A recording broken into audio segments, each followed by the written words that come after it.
But if you ever go to DC and you just sit in a park, you'll see spies. Really? Yeah, like if you ever just hang out in a park in Washington, DC, you'll see people throwing their clothes in garbages and like changing in front of you. ROTN, let me present to you the Rotten Podcast. The Rotten Podcast. How do you want me to say it? Rotten. All right, guys, welcome back to the Rotten Podcast. We're on episode 33, baby. It's the big 3-3. The big 3-3, and you literally leave for Europe in 8 hours. How are you feeling? I'm super duper stressed. Yeah. And that's my fault. And you're going to be gone for 10 days. I'm going to miss you. Oh, really? 10 days is a long time. 10 days is a week and freaking half. long time. I'm super excited for Paris. I'll be there by myself for 3 days. Have you ever done a like solo trip? No, never. I don't think I have either. You should. Yeah, I don't know where, but you should. You should. I feel like it's an experience. I'm ready for like an awakening.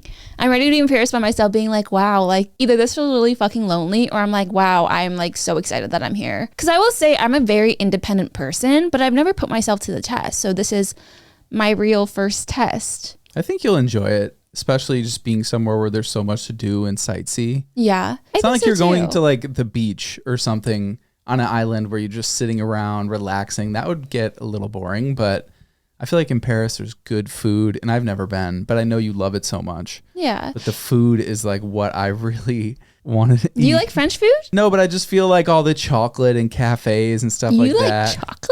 The fact that you said chocolate makes me so happy. Why? I think I like chocolate more than you. I know, but you would never be like, I'm craving chocolate. Let me buy some chocolate. I mean, it's not the number one place I want to Yeah. go to for food, but I feel like I would be really, I mean, I just post so much food content. There's always like crazy cafes and coffee and chocolate and like French desserts. Do is they really know a about big thing. foodies? I don't know. Do our fans know about foodies?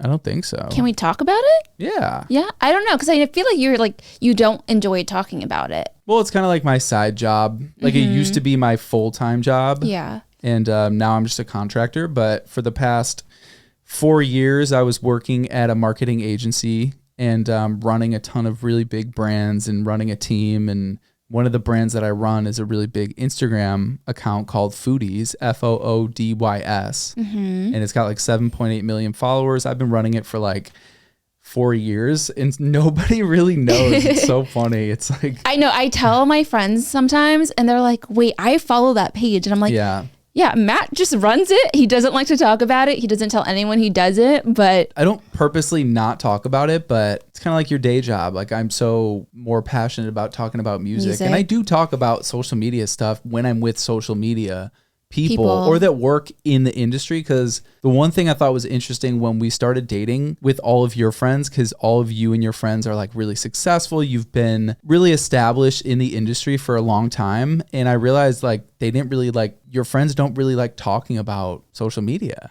no, why would we want to talk about work? Well, exactly. That's what I'm saying. So that's how it feels for me, where it's like, I don't really want to talk about work, but I want to talk about my passions like music. Like, But even when people like ask you, what do? You don't talk about it either. that's true, because I don't really want my identity to be like, oh, I run brands. Like I'm trying to build my own brand to run, you know? Yeah, no, that makes sense.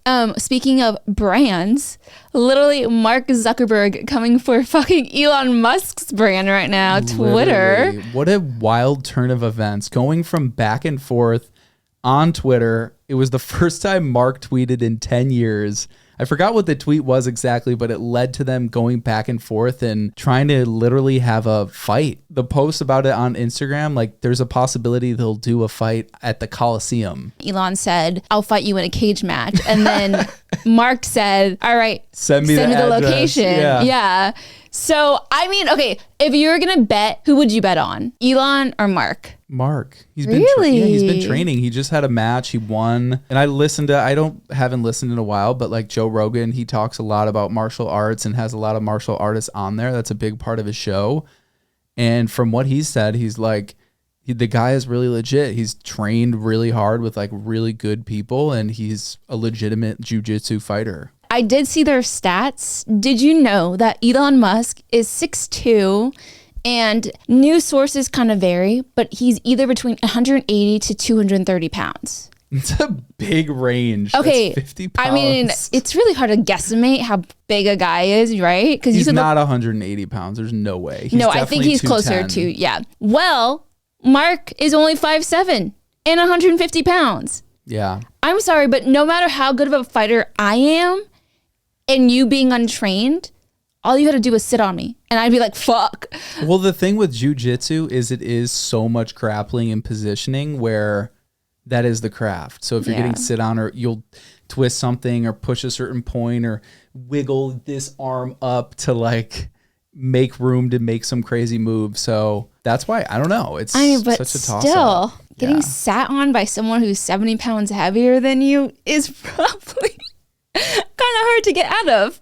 I mean, this is a crazy comparison to make, but it's like Logan Paul boxing Floyd Mayweather. You would think, okay, if he lands one strong punch, like Floyd Mayweather is so little in comparison to Logan Paul. Yeah. And obviously they're not fighting nearly at the level of the best boxer of all time.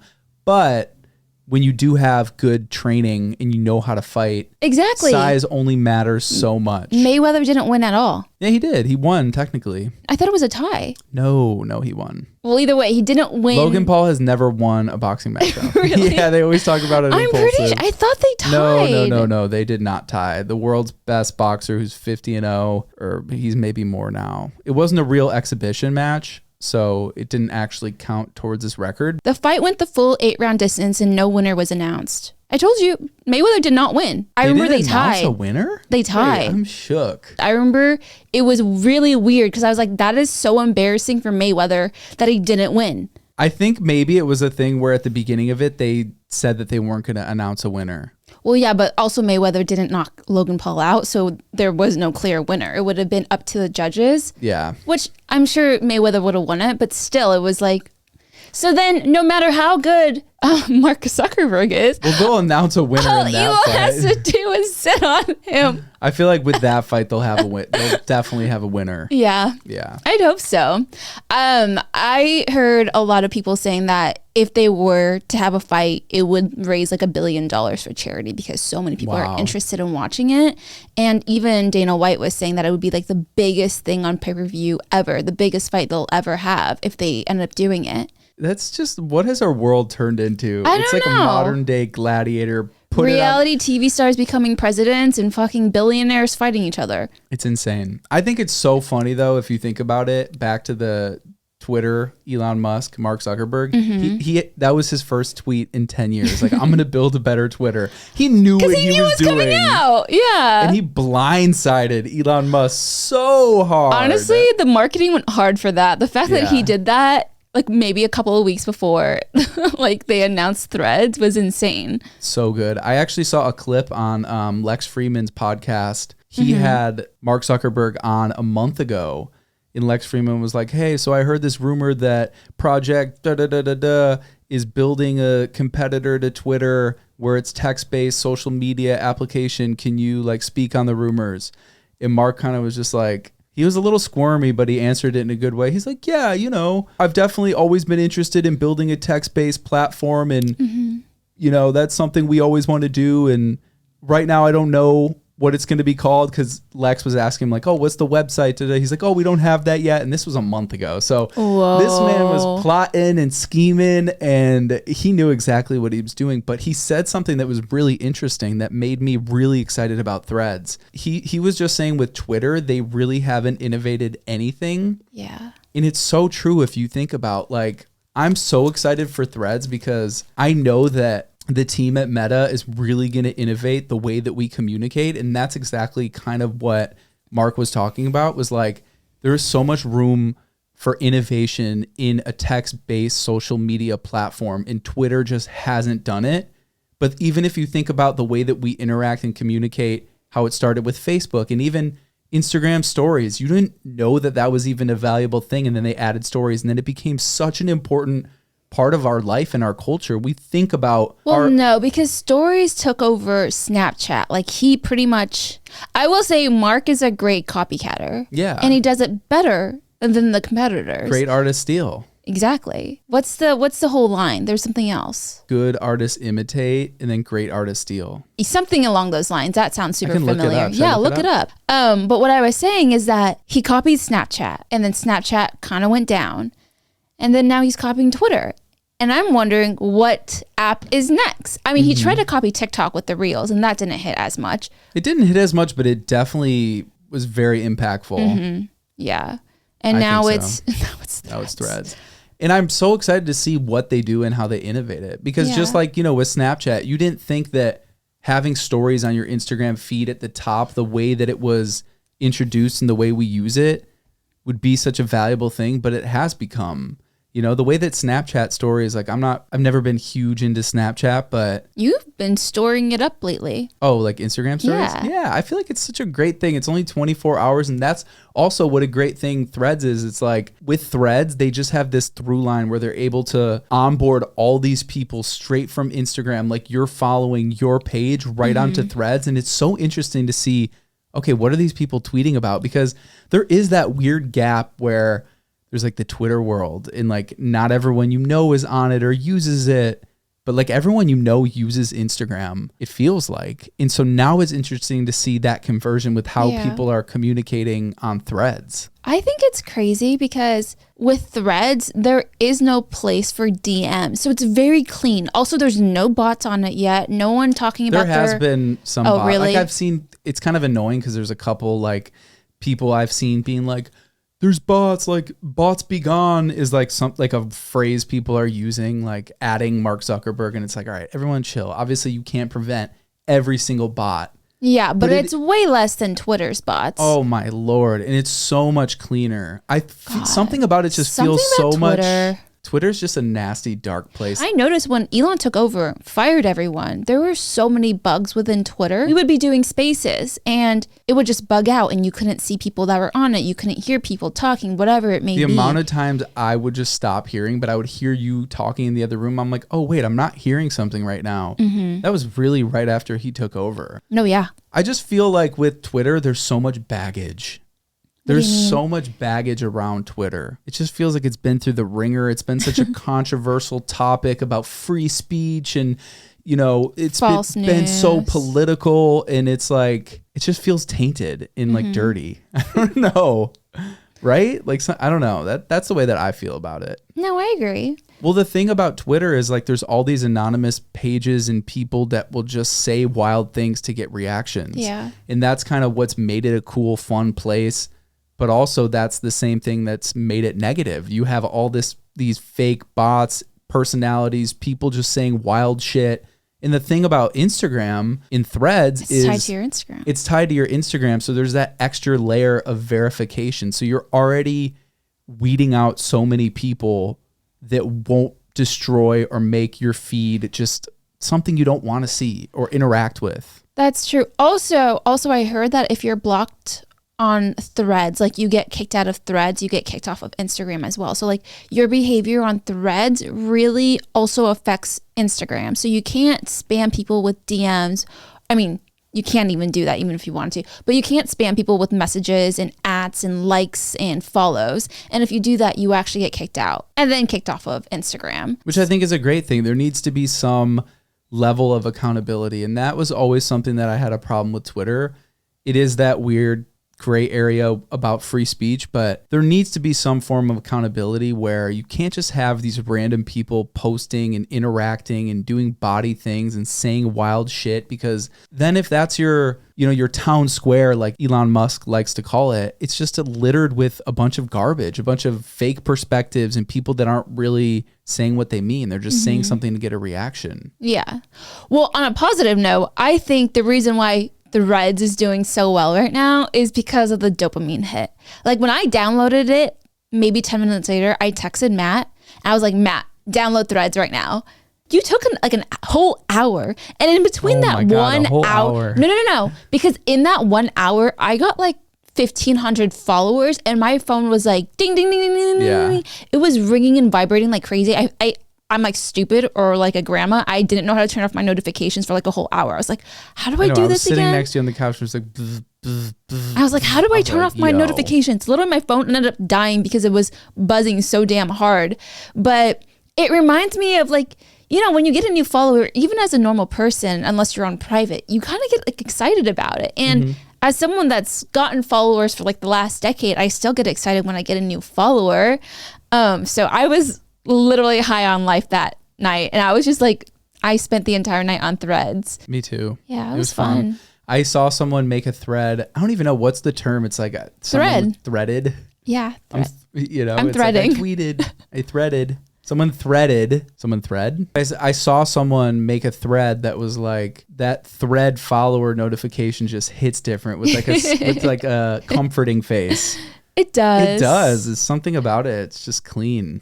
For me, maybe it's different, but I'm always like, okay, I've been in the industry for 10 years. Do people still want to follow me, or are they just following me because they've been doing it for the last 7 years, right? But on Threads, although I know some of it's automatic, I am seeing that people are just actually adding me on top of that. It feels good. It feels good. It feels good to know they're searching my name and looking for me, and they see my name pop up and they're like, oh yeah, I forgot about her. Let me like actually follow her. Because I just assume everyone's like super old. They're not going to follow me because they don't even remember who I am anymore. You're crazy. It's a little bit of like a imposter syndrome where I feel like I'm not meant to be where I am, but it felt good. Like the Threads dopamine really helped me a little bit this week. Yeah, it was nice. It was nice. I saw that they broke like crazy records with users and stuff like that. Like 95, this was a day ago, there was an article that published, they had 95 million threads and 50 million users all in like less than a week. 95 million threads and 50 million users. Yeah. That's crazy. But it almost feels like not a fair comparison because they're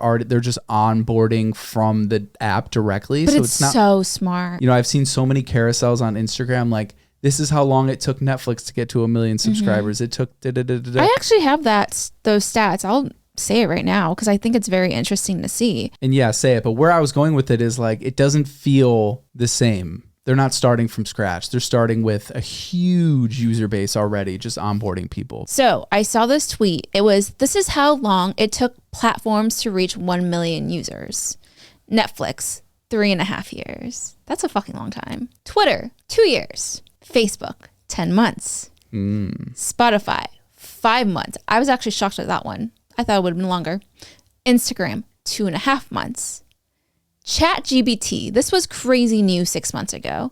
5 fucking days. Wow. And Threads, a couple of hours. Yeah. A couple of hours. It makes sense. I mean, it's the one that's the most surprising, I guess, to me is the Netflix one. And I think it's interesting for a couple reasons. Number one, when Netflix came out, that was the first time you could pay a subscription. And at the time it was you're ordering movies to your house and they would come in the mail.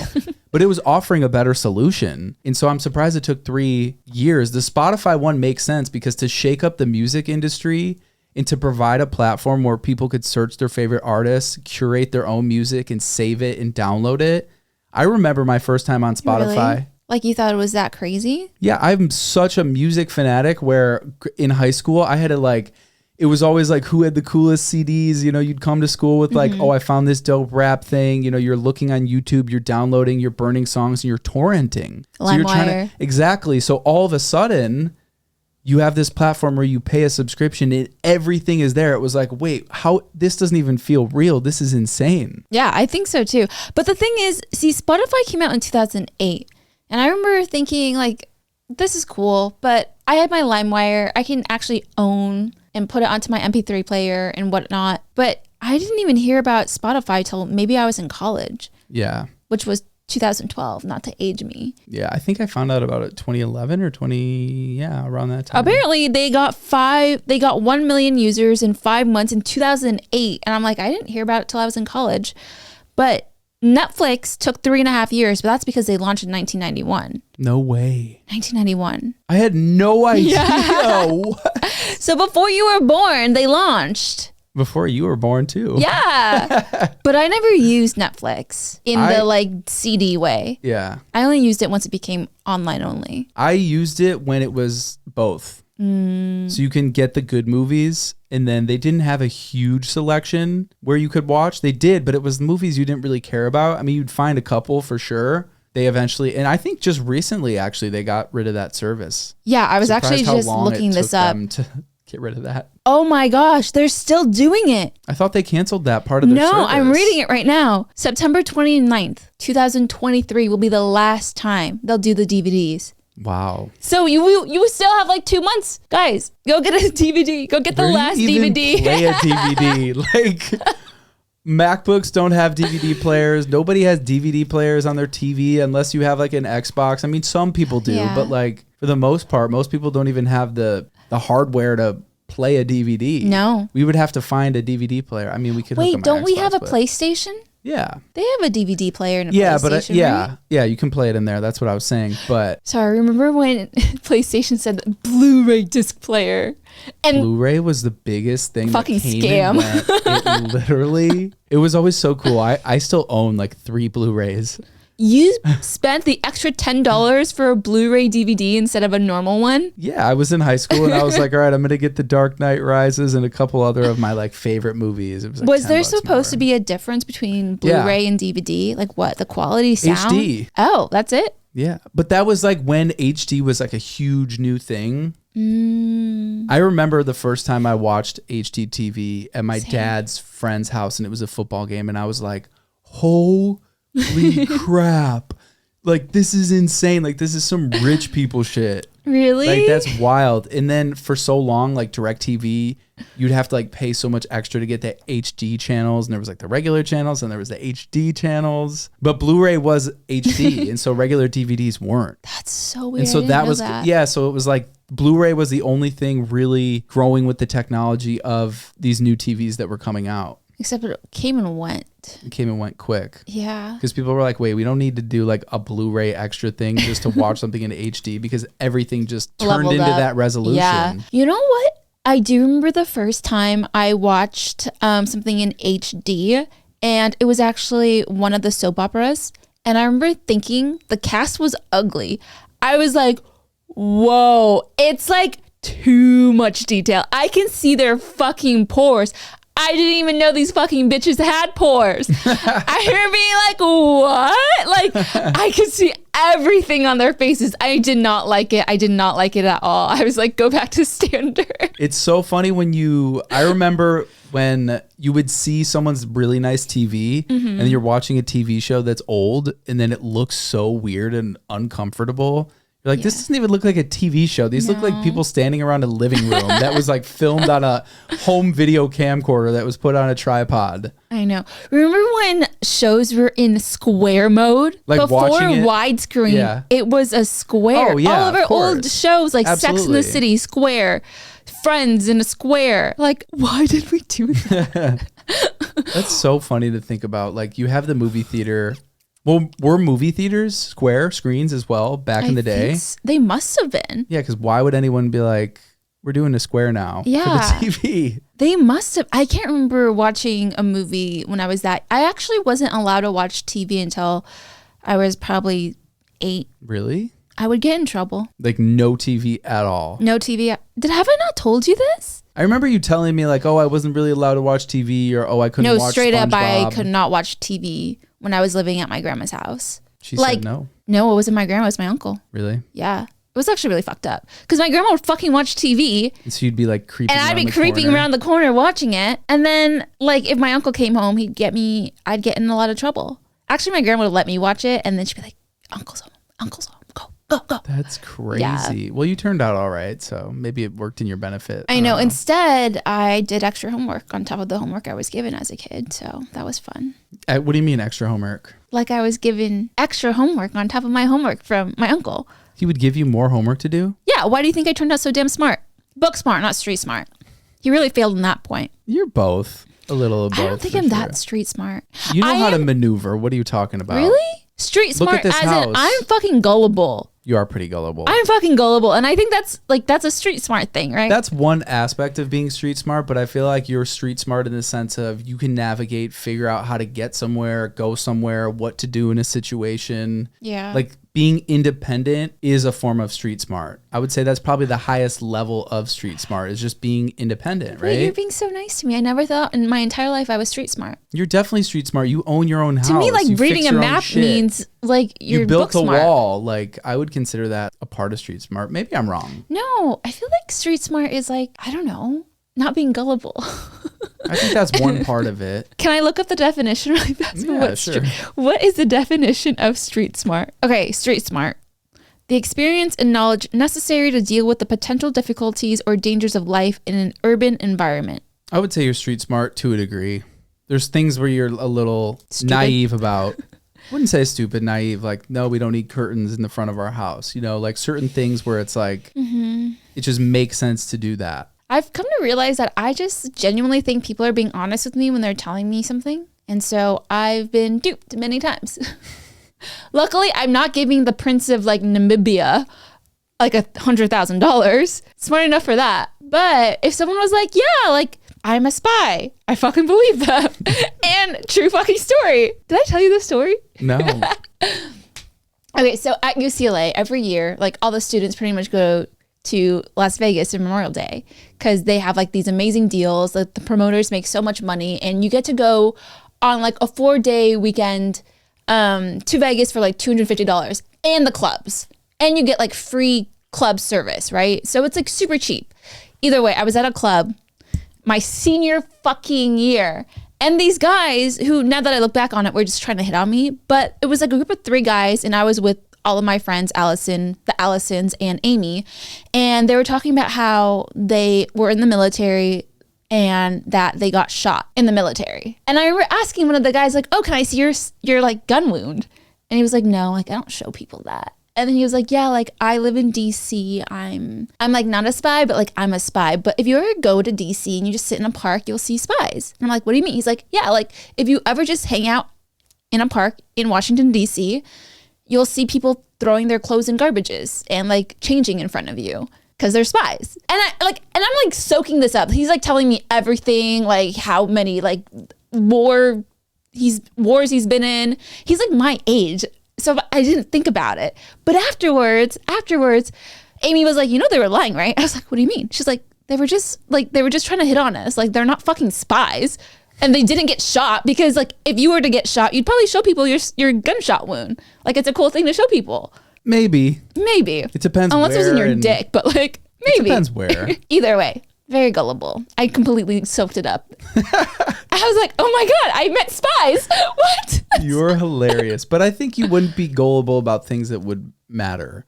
Like, sure, maybe you'll believe a story that where the stakes mean nothing. Yeah. But if it was something that actually mattered about your life, being safe, putting yourself in danger, making a good decision, I don't think you would be gullible. You usually do your due diligence with research and are pretty thought out with your decision making. Well, let's hope that's the case when I'm in Paris by myself. You'll be fine. I'll be fine. I got a door jam. I was so proud to see you doing that. I'm like, wow, good for you. That's really street smart. So I got a door jam, but I also got this Sorry to interrupt because I bought you pepper spray so long ago and it's never been opened. I can't bring it with me. No, I know, but you just never opened it. So you've never been one to be like, oh, I need to like protect myself. So when I saw the door jam safety thing, I was like, that made me feel good. Well, I've never traveled by myself before, so I'm not nervous, but I'm trying to be as smart about it as possible. Especially because you're a hot woman that looks very successful, and you are very successful. You're an easy and good target. Thanks, baby. I mean, if someone was trying to like take advantage, capture someone, like you'd be a great candidate. That's why I'm actually trying not to dress up as a tourist. I'm trying not to wear like skimpy clothes in Paris. I'm going to probably do that in Portugal just because it's fun, but not in Paris. I'm going to like try to like look Parisian so that I'm not targeted by people while I'm out there. I think I might go to the Moulin Rouge though, which is like a show, like a cabaret show where the girls dance without their shirts on. I don't know. But when I watched Moulin Rouge as a kid, the movie. It's a great movie. Yeah. But I actually looked up reviews for the Moulin Rouge in real life, and they're like, it's not like the movie at all. It's like way more PG-13. But I'm excited to see that. But either way, I bought this door jam that goes in your door, but also this thing that goes underneath your door. So if someone opens your door, it screams really loud.